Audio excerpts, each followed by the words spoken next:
Alors, j'ai quelque chose de super cool pour toi aujourd'hui et franchement, je crois que tu vas adorer. Bienvenue sur French Listen et comme toujours, je suis là avec Bernard. Bernard, attends, tu sais, je repense à mon premier voyage à Paris et genre, je me souviens avoir passé une semaine entière à juste observer, écouter, sans vraiment oser participer. Et puis un soir, j'ai balancé un petit « tu vois ce que je veux dire ?» dans une conversation, et là, bam, tout a changé. Les regards, le ton, je me suis sentie, tu vois, genre vraiment intégrée. Tu l'as déjà ressenti, toi? Ah mais complètement, Sandra. C'est fou comme ces petites phrases, elles font tout, hein. Tu passes en fait du français des livres au français de la rue. Enfin, tu vois, genre, ce que j'aime, c'est ce côté vraiment spontané, détendu. J'ai une collègue, tu sais, Julie, elle glisse tout le temps des « bah écoute » ou des « franchement ». Et direct, l'ambiance, elle devient super détendue. Les gens se sentent, enfin, un peu comme chez eux, quoi. Et puis l'imitation, ça aide à casser la glace. Genre moi, au début, j'écoutais, je répétais « grave, je suis d'accord », même si, parfois, j'étais pas vraiment d'accord, tu vois. Mais tout de suite, ça change la dynamique. Ouais, carrément. Et tu sais, je me rends compte, plus je copie les petites phrases des natifs, plus je me sens à l'aise pour lancer une discussion, même sur des trucs un peu anodins.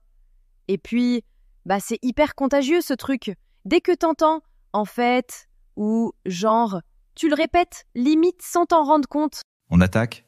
Allez, top 7, hein. Premières incontournables. Alors, on a « en fait », ça vraiment faut le placer partout mais sans en abuser. Après, tu vois, puis « genre », ça c'est vraiment générationnel, on l'entend partout, genre dans les cafés ou au boulot. Ensuite, il y a « bref », et puis « bah oui », facile, super utile. Ensuite, attends, écoute. Tu sais le petit mot en début de phrase, genre « écoute, j'y ai réfléchi », c'est super naturel. Et puis « grave ». Alors là, je l'adore. Je le répète tout le temps. Et franchement, je l'adore, tu vois. Genre, t'utilises grave comment, toi? Attends, je t'avoue, j'ai déjà eu un super gros fail avec ce mot. Premier dîner parisien avec des potes, il y a un gars qui dit « t'aimes ce film ?» Et moi, toute fière, je balance « grave !» Sauf que, en fait, dans ma tête, c'était genre « grave », comme en anglais. Sinon, franchement, c'était la gêne. Mais j'ai compris après l'usage. Ouf. Mais non, ça arrive à tout le monde, hein. L'essentiel, c'est de se lancer. Et pour les contextes, tu vois, t'écoutes un pote raconter sa journée. En fait, j'ai pris le métro, il y avait genre la cohue, bref, c'était la misère. Voilà, t'intègres tout ça tranquille. Ou alors, fin d'histoire, tu termines, bah oui, et tout le monde comprend que t'es dans le rythme. Ouais, là tu vois, c'est exactement ça. Plus on les place, plus on capte le ton. Et puis mine de rien, ça débloque vachement les discussions, genre vraiment. Alors, attends, il est où mon papier? Ah oui, Bernard, t'en as d'autres sous le coude, hein? J'en ai noté une ou deux en plus, mais je sens que tu vas me sortir des pépites là.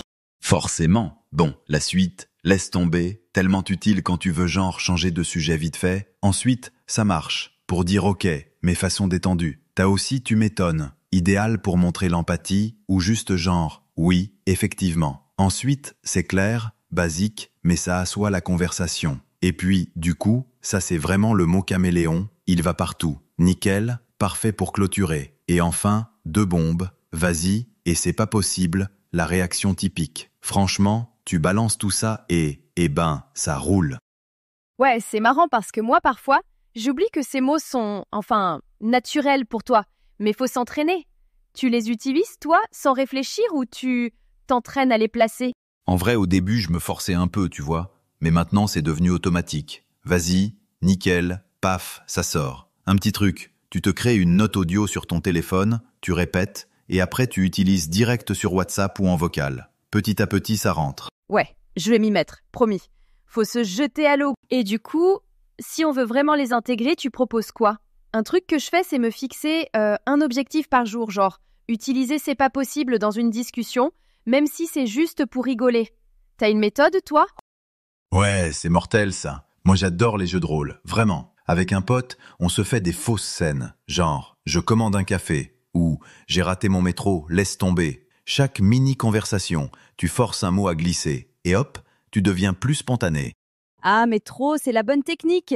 Je trouve aussi que faire des petits rappels, genre une alarme, dit « c'est clair avant midi », et écouter mes propres enregistrements, ça aide à se familiariser, tu trouves pas? Mais grave! L'auto-enregistrement, ça paraît bizarre au début, mais c'est un méga boost pour l'oreille et la confiance.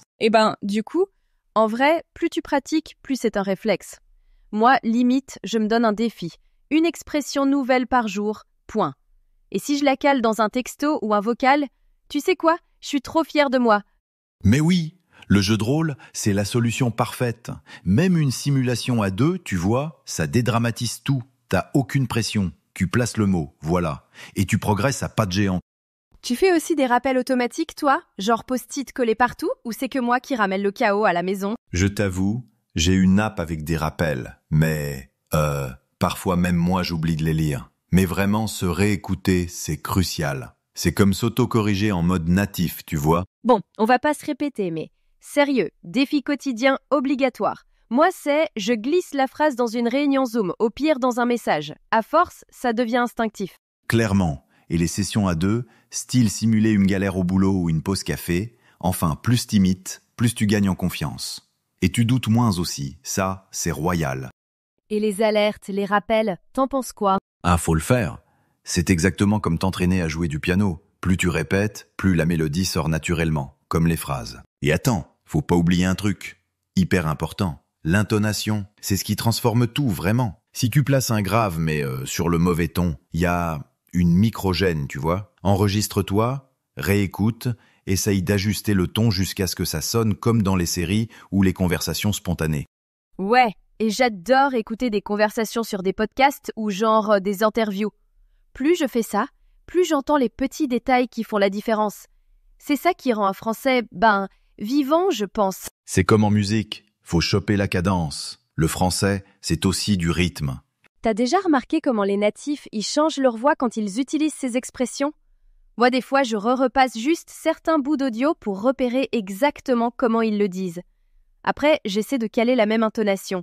Et si j'ai un doute, j'enregistre encore, je compare, genre mini laboratoire linguistique, tu vois. Ça, c'est la méthode pro.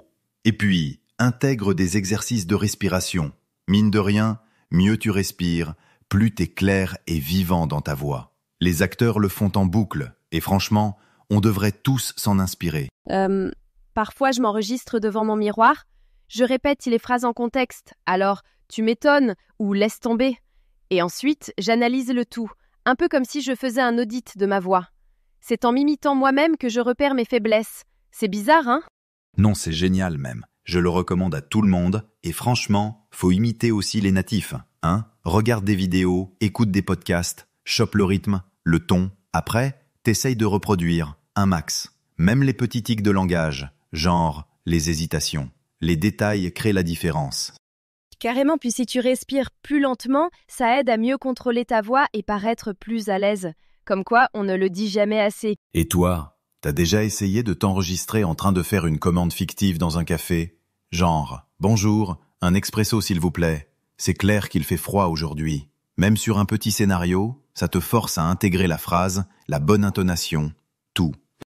Ouais, j'ai déjà fait. C'est super ludique, même si on se sent bête au début. Mais quand j'écoute après, je me rends compte que ça vire de plus en plus vite. Et puis, je m'amuse à me lancer des défis, genre utiliser une expression différente à chaque fois. Laisse tomber, nickel. Au final, on progresse vraiment vite. Je trouve que regarder de vraies conversations, sur YouTube ou ailleurs, c'est la piste la plus efficace. Tu repères où les natifs accentuent, comment ils enchaînent, tu notes et tu réessayes. Et enregistrer ses propres essais, ça te fait progresser à la vitesse de l'éclair, franchement. Et tu sais, inspiré des comédiens, je fais parfois des exercices de respiration histoire de détendre ma voix. Mine de rien, ça joue, surtout sur le naturel du débit. Il y a une technique toute bête que j'adore. Aller faire les courses, commander au resto ou parler à la caisse, et hop, je cale un « bah oui », un « du coup ». Tu vois? Plus je le fais, plus je me sens, je sais pas, vachement plus spontanée. Exactement. Et puis, si tu t'enregistres après, ou même pendant, avec le dictaphone planqué, tu vas repérer les moments où tu utilises naturellement la phrase, ou pas. Plus on se lance, plus ça devient un réflexe, c'est mathématique. J'écoute parfois en boucle des bouts de podcast où un natif balance un mot hyper vivant, genre « laisse tomber ». Je répète, je réécoute, jusqu'à ce que ça glisse tout seul. Les exercices de respiration aussi, c'est top pour le débit naturel. Et tu compares toujours avec l'original, non? Comme ça, tu ajustes l'intonation. Un détail qui change tout. Franchement, en écoutant des discussions de natifs, tu comprends les petits plis de la langue. Après, je m'entraîne à la maison et je me réécoute. C'est pas toujours de l'âme, mais ça marche. La respiration diaphragmatique, c'est la base, même pour le naturel et la clarté du discours. J'emprunte souvent ça aux acteurs pour, tu sais, paraître plus relax, quoi. En fait, écouter les natifs, c'est comme écouter une playlist. Tu repères les temps forts, tu t'imprègnes du rythme. Après, je m'enregistre et je compare. J'essaie d'attraper la musicalité. C'est presque une chorégraphie vocale. Oui, et l'expérience prouve que c'est en travaillant la respiration et la voix que tu gagnes en spontanéité, même sur les expressions les plus basiques. C'est une dynamique de voix vraiment. J'écoute beaucoup de podcasts de natifs et j'essaye de piquer leur façon de moduler le ton. Après, je fais une pause, je me réécoute dans une situation réelle, puis j'ajuste. Ça devient de plus en plus automatique à force. Et tu rajoutes des exercices vocaux en fin de journée, là t'es au top pour la prochaine conversation. La meilleure astuce que j'ai, c'est encore d'écouter les natifs, répéter exactement leurs phrases et genre m'enregistrer jusqu'à ce que je sois satisfaite du rendu. Après, je peux les glisser facilement dans ma prochaine discussion. Oui, toujours plus naturel avec la pratique. Et la respiration, encore une fois, c'est la clé pour rendre la voix vivante et spontanée. Et t'as des exemples d'argot ou d'expressions idiomatiques à partager pour donner un côté encore plus authentique, genre avoir le cafard, mettre la puce à l'oreille? Moi, j'avoue que je veux les utiliser plus souvent, mais j'ai peur de me tromper. Mais vas-y, lance-toi. C'est ça qui donne de la couleur. Un petit conseil, mate des vidéos ou lis sur l'argot, repère le contexte, puis essaye de balancer ça en discussion. On gagne en naturel et franchement, c'est fun à caser. Toujours écouter, imiter, ajuster. C'est vraiment la boucle pour progresser. Après, la voix se module d'elle-même. On prend le pli sans même y penser. Tu fais bien. C'est en s'enregistrant et en respirant correctement qu'on affine tout ça et qu'on devient vraiment fluide. Faudrait que tous les apprenants fassent ça, sérieux. Allez, pour finir, mon défi préféré. Tu te mets en situation réelle, genre jeu de rôle avec un pote, ou tu te filmes en train de commander un café. Dès que tu places une nouvelle petite phrase, tu notes, tu fêtes ta victoire. Et ensuite, rebelote chaque jour. C'est le meilleur conseil. Répéter, enregistrer, s'auto-corriger. On progresse, on s'amuse, et à force, ça devient du vrai français naturel, même pour toi qui nous écoutes. Bon Bernard, je crois qu'on a fait le tour. Merci d'avoir partagé toutes tes astuces, c'est toujours aussi inspirant de t'avoir ici sur French Listen. Merci à toi Sandra, t'es toujours aussi motivante. Et à vous, bonne chance avec votre français naturel. N'oubliez pas, plus vous osez, plus vous progressez. On se retrouve très vite pour un prochain épisode. À la prochaine Bernard. À très bientôt Sandra, salut à tous. Ne partez pas encore. Regardez maintenant la deuxième partie de l'épisode, elle vous réserve encore plein de conseils utiles et de surprises. Et si ce podcast vous a plu, pensez à vous, s'il vous plaît, abonner et à cliquer sur j'aime pour nous soutenir. À tout de suite dans la suite Bonjour à de tous nos l'épisode. auditeurs fidèles de French Listen. Je suis Sandra et avec moi, Salut tout le monde, c'est Bernard, ravi de vous retrouver pour cette deuxième partie de notre épisode sur les 15 petites phrases qui rendent ton français 100% naturel. exactement.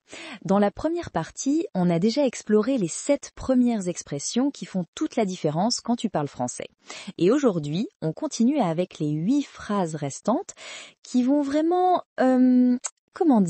donner ce petit truc en plus à ton français. Oui, ces petites pépites linguistiques qui font qu'on te prendra pour un vrai francophone et pas pour quelqu'un qui a juste appris dans les livres. Alors, tu te rappelles Bernard, on s'était arrêté où exactement ? On avait terminé avec « en fait », cette expression super utile pour reformuler ou préciser sa pensée.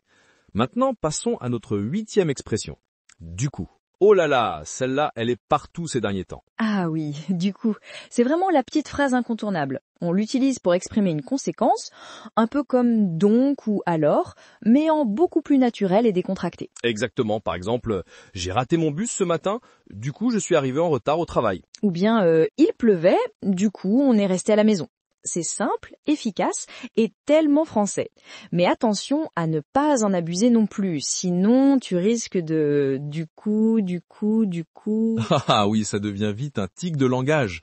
Certaines personnes commencent presque toutes leurs phrases par « du coup ». C'est un peu comme les Américains avec leur so. Tout à fait. Bon, passons à la 9e expression. Quand même, celle-là est un peu plus complexe, mais tellement utile. Oui, quand même, c'est une expression vraiment polyvalente. Elle peut exprimer la concession, la surprise, l'insistance. Par exemple, si quelqu'un te propose d'aller nager en plein hiver dans une eau glacée, tu pourrais dire « Non mais quand même, je suis pas fou ». Exactement. Ou si tu as beaucoup travaillé sur un projet et que quelqu'un minimise ton effort, tu peux dire « J'ai quand même passé 3 semaines dessus ». C'est aussi une façon d'exprimer un léger reproche. Par exemple, t'aurais quand même pu m'appeler pour me prévenir. Absolument. Bon, continuons avec notre 10e expression. Enfin bref. Ah, celle-là, je l'adore. C'est vrai qu'elle est super pratique. On l'utilise pour conclure après une longue explication, souvent un peu confuse, ou quand on a fait une digression. Oui, par exemple, j'ai essayé de réserver une table, mais le restaurant était complet, puis j'ai pensé aller dans un autre, mais c'était trop loin. Et finalement, enfin bref, on a commandé une pizza à la maison. C'est exactement ça. Ça signifie en gros, pour faire court, ou pour en revenir au sujet principal. C'est une façon très naturelle de conclure une idée complexe. Et c'est tellement plus élégant que de dire « et voilà quoi » ou « tout ça, même si ça revient un peu au même. La 11e expression, et celle-ci est très française, bon ben. On l'utilise souvent pour introduire une conclusion ou une décision. Oui, bon ben, je vais y aller. Ou bon ben, on fait comme ça alors. C'est vraiment typique des conversations quotidiennes. Et le ben tout seul est aussi super courant. C'est juste une façon de dire « eh bien », mais en plus court et plus naturel. Exactement. Tu viens ce soir? Ben oui, bien sûr. Ou je pense que... ben non, pas du tout. Ça donne vraiment un côté authentique à ton français. Notre 12e expression n'empêche que. Celle-là est parfaite pour introduire un contre-argument ou une objection. Tout à fait. T'as peut-être raison, n'empêche que j'aurais fait autrement. C'est comme dire nevertheless en anglais. Ou bien, le film a reçu de mauvaises critiques, n'empêche que j'ai bien aimé. Ça permet d'affirmer ton opinion personnelle même si elle va à contre-courant. Et ça montre que tu reconnais les arguments de l'autre tout en gardant ton point de vue. C'est assez diplomatique en fait. Passons maintenant à la 13e expression, ça se trouve. J'adore celle-là. Ah oui, ça se trouve. C'est une façon de dire peut-être ou il est possible que, mais en beaucoup plus naturel. Exactement. Ça se trouve, il est déjà arrivé, ou ça se trouve, c'est moins cher ailleurs. C'est vraiment très utilisé dans les conversations de tous les jours. Et ce qui est bien, c'est que ça exprime une possibilité sans trop s'engager. C'est parfait quand tu n'es pas tout à fait sûr de quelque chose, mais que tu veux quand même donner ton avis. Tout à fait. Alors maintenant, notre 14e expression, comme quoi. On l'utilise pour commenter une situation qui prouve quelque chose ou qui illustre un point. Par exemple, il a finalement réussi son examen sans réviser. Comme quoi, parfois la chance suffit. Ou, je ne pensais jamais aimer le jazz et maintenant j'en écoute tous les jours. Comme quoi, les goûts changent. C'est exactement ça. C'est une façon très française de conclure une anecdote avec une petite leçon ou une observation. Et on en arrive à notre dernière expression. À la limite. Une expression vraiment polyvalente qui peut servir dans plein de contextes différents. Tout à fait. On l'utilise souvent pour suggérer une hypothèse ou une alternative. Par exemple, « Je n'ai pas envie d'aller à cette soirée ». À la limite, on pourrait juste passer 1 heure et puis partir. Ou bien pour marquer une concession. Son projet n'est pas génial, mais à la limite, ça pourrait fonctionner. C'est ça. Ça permet d'exprimer une possibilité, souvent pas idéale, mais acceptable. Ça nuance vraiment bien ton discours et ça le rend plus sophistiqué. Tu sais ce qui est fascinant avec toutes ces expressions qu'on vient de voir, c'est que même si elles semblent anodines, elles font vraiment toute la différence entre un français appris à l'école et un français naturel. Exactement. Et ce sont souvent ces petites phrases que les manuels de français n'enseignent pas. Pourtant, quand tu les intègres dans ton vocabulaire quotidien, ça change tout. Du coup, on conseille à nos auditeurs de les utiliser, mais avec modération quand même. Sinon, ça devient artificiel. Oui, n'empêche qu'il vaut mieux les connaître. Enfin bref, l'important c'est de s'entraîner à les utiliser dans des contextes appropriés. Tout à fait. Et si nos auditeurs veulent s'exercer, ils peuvent essayer d'intégrer 1 ou 2 de ces expressions dans leur conversation en français chaque jour. Comme quoi, apprendre le français, c'est pas juste connaître la grammaire et le vocabulaire, c'est aussi ces petites choses qui font qu'on sonne, authentique. À la limite, ils peuvent aussi regarder des films ou des séries françaises pour entendre ces expressions dans leur contexte naturel. Super idée. Bon, je crois qu'on a fait le tour de nos 15 expressions qui rendent ton français 100% naturel. Oui, j'espère que ça vous a plu et que ça vous sera utile dans votre apprentissage du français. N'hésitez pas à les essayer dès que possible. Et n'oubliez pas de vous abonner à notre podcast French Listen pour d'autres épisodes comme celui-ci, On vous propose chaque semaine du contenu pour améliorer votre français de façon authentique. Vous pouvez aussi nous laisser des commentaires pour nous dire quel sujet vous aimeriez qu'on aborde dans nos prochains épisodes. Et si vous avez d'autres expressions typiquement françaises à partager, n'hésitez pas à nous les envoyer. On pourrait faire un épisode spécial avec les suggestions de nos auditeurs. Super idée Sandra. Alors on se retrouve la semaine prochaine pour un nouvel épisode de French Listen. D'ici là, portez-vous bien et pratiquez votre français. À bientôt tout le monde. À la prochaine!